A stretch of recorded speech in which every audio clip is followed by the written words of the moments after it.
Karibu sana.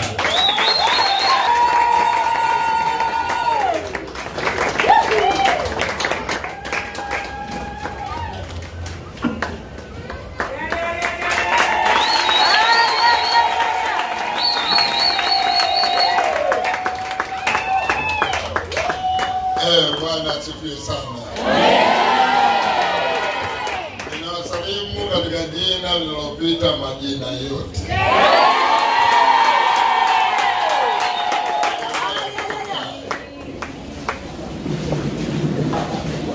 Na mafuriko haya ni kivuli tu hiki. Sema amina. Sema haya mafuriko ni kivuli. Mtaiona kabla ya mwakani mwezi huu.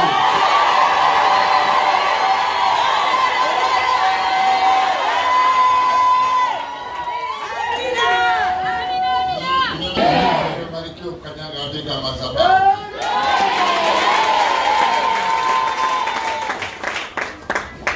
Sijui nizungumze nini. Haleluya. Lakini najisikia tu nishirikiane na wewe neno moja fupi. Hivi sasa tunaumaliza mwezi huu wa Oktoba. Amen. Tunaingia mwezi wa Novemba. Amen. Alafu tunaelekea Disemba. Amen. Tukitoka Disemba tunafika Januari. Amen. Huu mwezi wa Disemba na mwezi wa Januari, Amen, ni miezi ambayo ina matumizi makubwa sana kiuchumi. Amen. Naomba usikilize vizuri sana.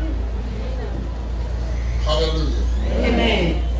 Katika miezi yote ambayo Watanzania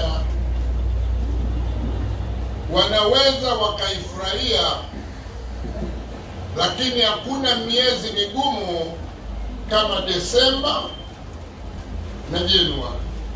Amen. Na nitafafanua. Desemba ni mwezi wa matumizi. Kila nyumba watoto wamerudi mashule, matumizi heka kila sehemu. Haleluya. Ni mwezi ambao unajulikana una matumizi makubwa kupita kawaida. Hata yule asiyejua kutumia Desemba lazima anatumia. Amen. Mwezi Januari ni mwezi wa majukumu. Watoto wanakwenda shule. Utasema huna watoto, lakini kuna watoto wa binamu yako, wa ndugu zako na kadhalika. Naomba usikilize vizuri, usijitoe ufahamu. Amen. Nataka ya kwamba kwenye hii miezi Mungu afanye jambo. Na mimi nataka tusikie vizuri sana. Mwenye speaker usiseme sana amen, ili wasikilize hapa. Maana nini naposikiliza nini, sema amina. Ndio voice kuna kitu kinapatikana. Mwezi wa Januari ni mwezi wa majukumu. Na mimi namwomba Mungu kwa ajili yako.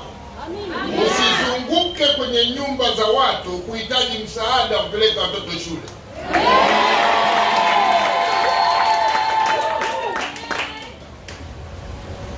Mwezi wa Disemba ni mwezi wa majukumu. Yaani unakuta kwamba matumizi, sema matumizi. Januari ni majukumu ambayo huepukiki. Mwezi Disemba ni nini? Ni matumizi. Alafu bado yale matumizi ya ghafla yanayokuja bila utaratibu. Mama kajifungua, sema amina. Msiba umetokea.